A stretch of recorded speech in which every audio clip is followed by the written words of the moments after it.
everybody. May the 4th be with you. It certainly has been with me lately. So,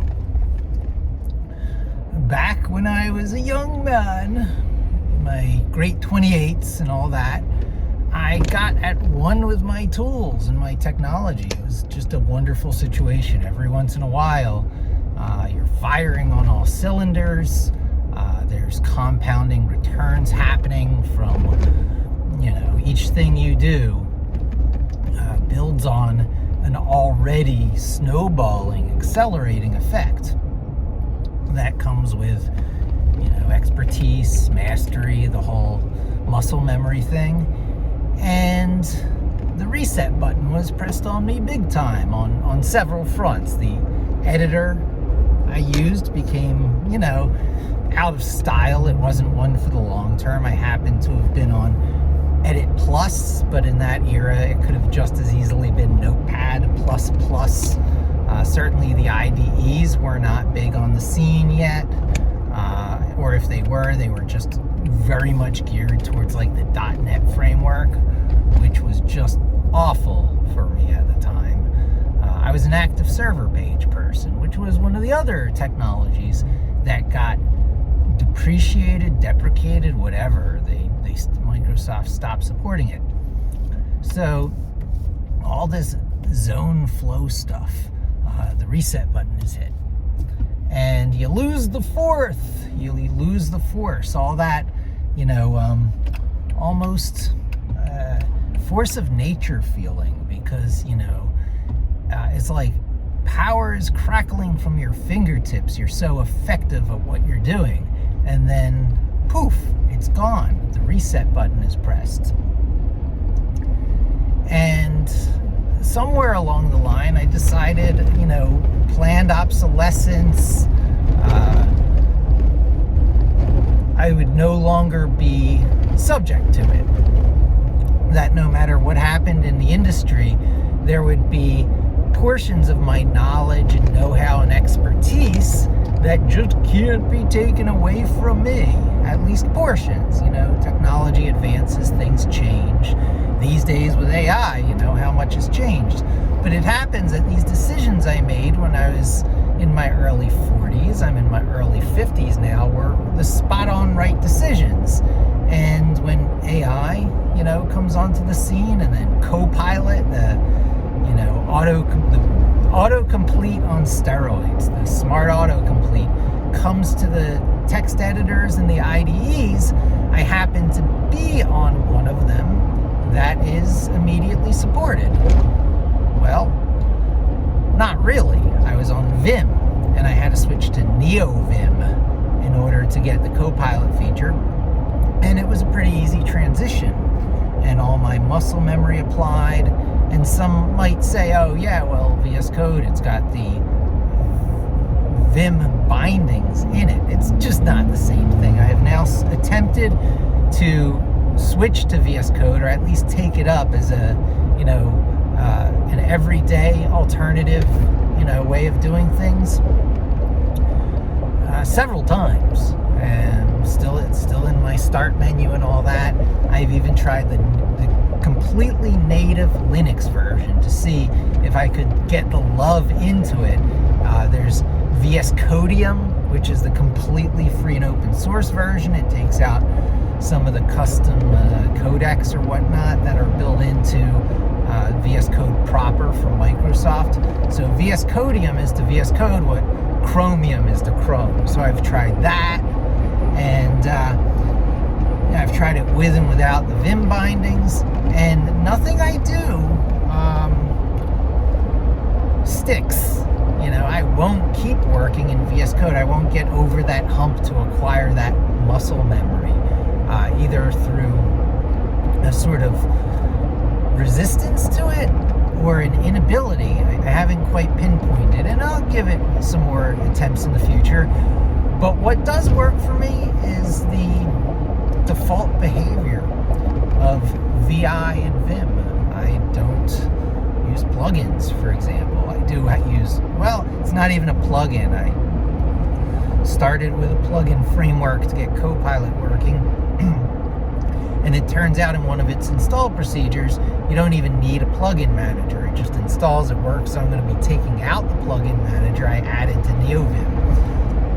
There's this whole community of customization under NeoVim, like this Chad Bro, package of the best plugins with the best configuration. Can't stand it.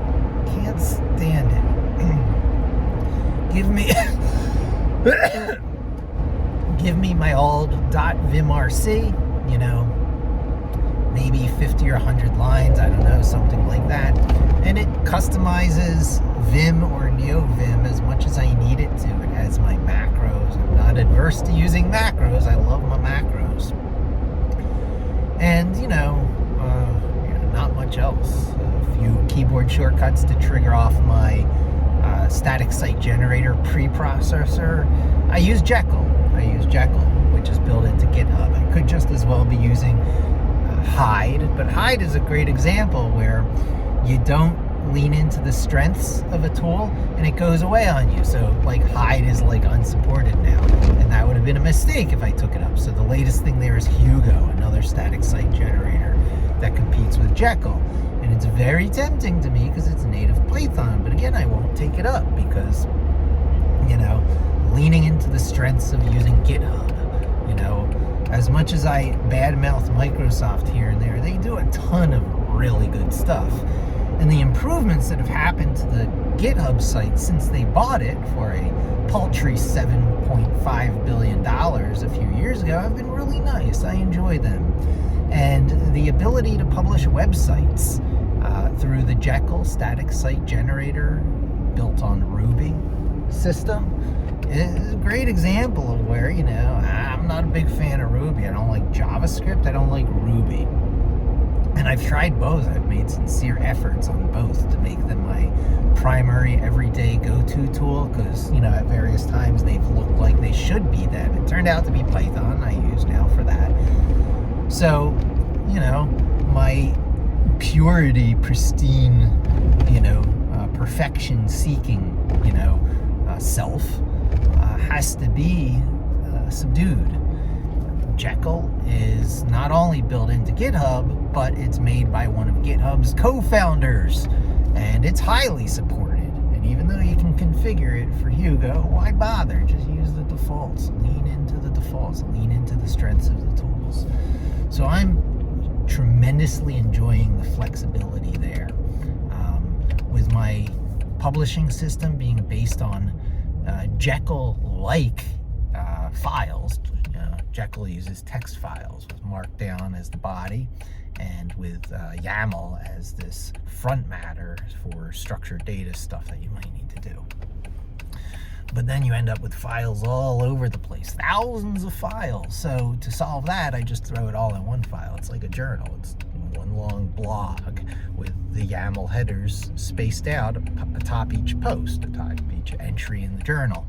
And because it's metadata and you can do stuff with it, I get my category grouping. And, with AI these days, people are like, oh, you might not want to use it to write your primary content because, it's not that good.